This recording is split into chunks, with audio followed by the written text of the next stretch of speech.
नमस्कार, मैं योगेश राणा। राजनीति में इस बात का बड़ा महत्व होता है कौन सी बात कहां पर कही जाए। अभी ऊखीमठ रुद्रप्रयाग में कांग्रेस की जनसभा में उत्तराखंड कांग्रेस के प्रदेश अध्यक्ष कर्ण मेहरा ने 3 बातें ऐसी कह दी जिसके बाद यह सवाल उठ रहे हैं, क्या कर्ण मेहरा के दिल में कोई कसक बाकी है। यह जनसभा कांग्रेस के उम्मीदवार मनोज रावत के नॉमिनेशन के बाद हुई थी, जन समर्थन हासिल करने के लिए और एकजुटता अपने कार्यकर्ता और जनता को दिखाने के लिए। कर्ण मेहरा ने ऊखीमठ में हुई जनसभा में जब अपना भाषण शुरू किया तो उन्होंने कहा, मेरी हालत तो ऐसी है जैसे चक्कियों के बीच में कमजोर आदमी ही पिसता है।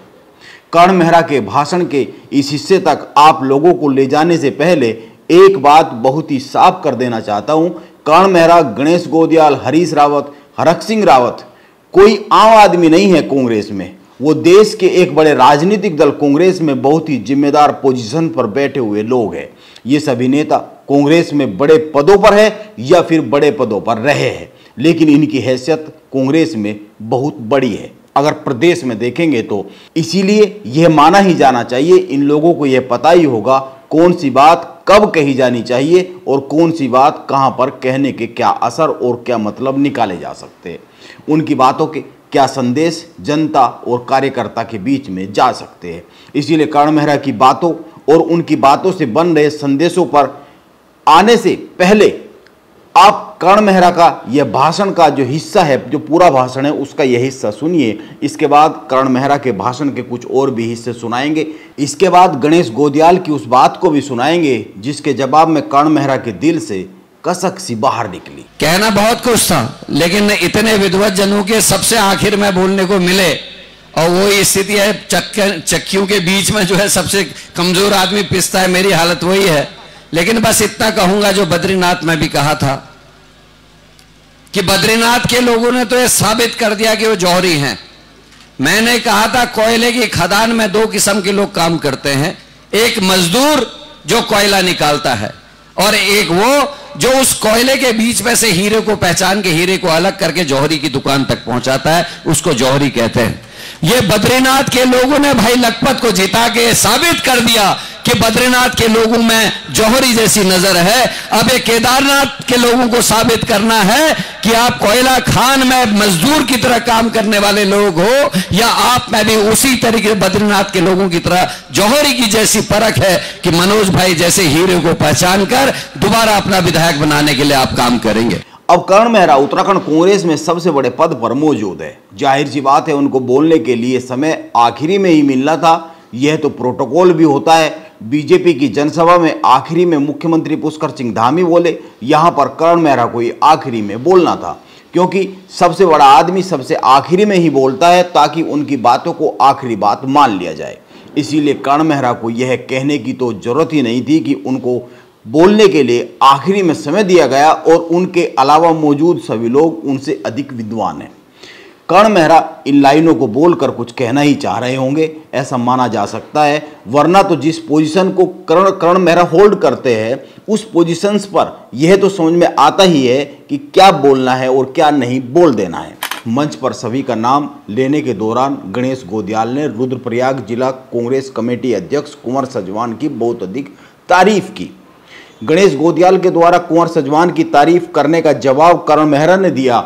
आप पहले गणेश गोदियाल और इसके बाद कर्ण मेहरा की बात सुनिए, इसके बाद इस पर आएंगे कि कर्ण मेहरा कुंवर सजवान के जरिए, उनकी तारीफ के जरिए जो गणेश गोदियाल ने की है, क्या संदेश कार्यकर्ता तक देने की कोशिश कर रहे हैं। और हमारे बहुत ही युवा जोशीले साथी, बहुत ही डायनेमिक साथी भाई सजवान जी, कुंवर सजवान जी। मैंने कुंवर सजवान जी का मैं सम्मानित मन से कहना चाहूंगा, रावत जी नहीं थे उस दिन जब दिल्ली में बैठक हुई थी अभी, तो मैंने हमारे शीर्ष नेतृत्व से कहा कि जिला कांग्रेस कमेटी के अध्यक्ष के रूप में इनकी भूमिका जिस दिन हम आए थे, अगर 100 नंबर देने हो तो मैं 101 नंबर देना चाहूंगा।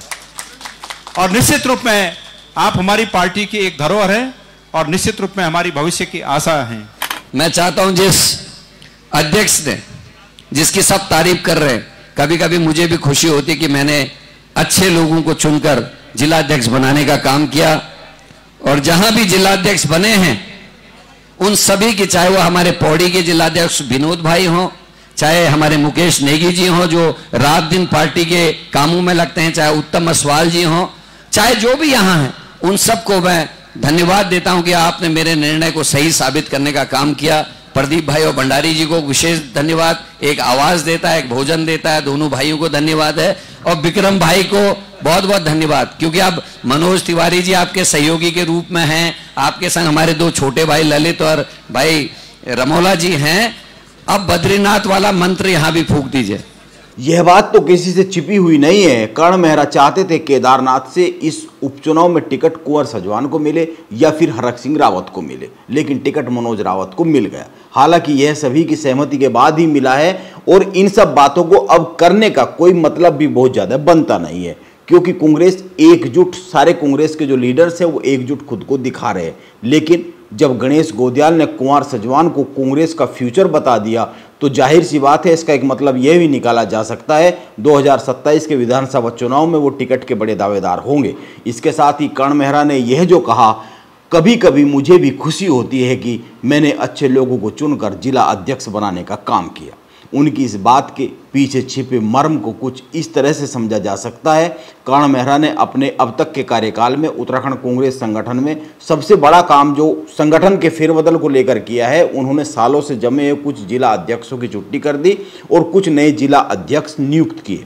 वरना तो उत्तराखंड कांग्रेस की नई कार्यकारिणी की जो सूची है वह करीब 2 साल से दिल्ली में अटकी हुई है। कर्ण मेहरा ने कुछ अच्छे और काबिल लोगों को आगे बढ़ाया, इसमें कोई दो राय नहीं है। इसके बाद भी उनके द्वारा की गई कुछ नियुक्तियों को प्रदेश प्रभारी कुमारी शैलजा द्वारा रद्द कर दिया गया और यह एक बहुत मुद्दा बना। इसके बाद यह एक संदेश चला गया कि कर्ण मेहरा के अधिकारों को कुछ सीज किया जा रहा है। ऐसा लगता है कर्ण मेहरा यह बात भूल ही नहीं पा रहे हैं। इसीलिए जब गणेश गोदियाल ने कुंवर सजवान की तारीफ की तो उसके जरिए वो अपनी बात कुछ कहने का कोशिश करते हुए साफ साफ दिखे। आप कर्ण मेहरा का पूरा भाषण सुनेंगे तो महसूस ऐसा होगा मानो वो अपने बारे में, अपनी स्थिति के बारे में कुछ कहना चाह रहे हैं। कांग्रेस बहुत ही दूसरे किस्म का दल है। कहा यह जाता है जो कांग्रेस में लंबे समय तक चल गया, किसी पोजीशन पर रुक गया, मान लीजिए वो राजनीति में पंडित हो गया। बीजेपी ऊपर से नीचे की तरफ रूल करती है, जबकि कांग्रेस दोनों तरफ से काम करती है, ऊपर से नीचे की ओर भी और नीचे से ऊपर की ओर भी। कर्ण मेहरा यह बात समझते ही होंगे, इसीलिए उत्तराखंड कांग्रेस में जिस तरह की सिचुएशन बार बार कर्ण मेहरा फेस कर रहे हैं, उनके सामने आ रही है, ये कोई नई और अनोखी बात नहीं है। कांग्रेस को देखते हुए आप कुछ पुराने उदाहरण उत्तराखंड के उठा लीजिए, आप कुछ अन्य राज्यों के उदाहरण उठा लीजिए, आप इंदिरा गांधी के शुरुआती दिनों के बारे में पढ़ लीजिए, आप उत्तराखंड में हरीश रावत, एनडी तिवारी और विजय बहुगुणा के दौर को याद कर लीजिए। कर्ण मेहरा को यह समझना चाहिए वक्त उनको राजनीति के वो गुर सिखा रहा है जिन्हें वो शायद किसी अन्य दल में रहकर सीख ही नहीं पाते। अब केदारनाथ का उपचुनाव चरम की ओर बढ़ रहा है। चुनाव प्रचार बहुत तेजी से आगे बढ़ेगा, इसीलिए देखते हैं हर दिन किस तरह की गर्मी केदारनाथ उपचुनाव को लेकर देहरादून राजधानी में और केदारनाथ उपचुनाव जहां हो रहा है यानी केदारनाथ विधानसभा में बढ़ती है। यह देखने की बात होगी। नमस्कार, मैं योगेश राणा।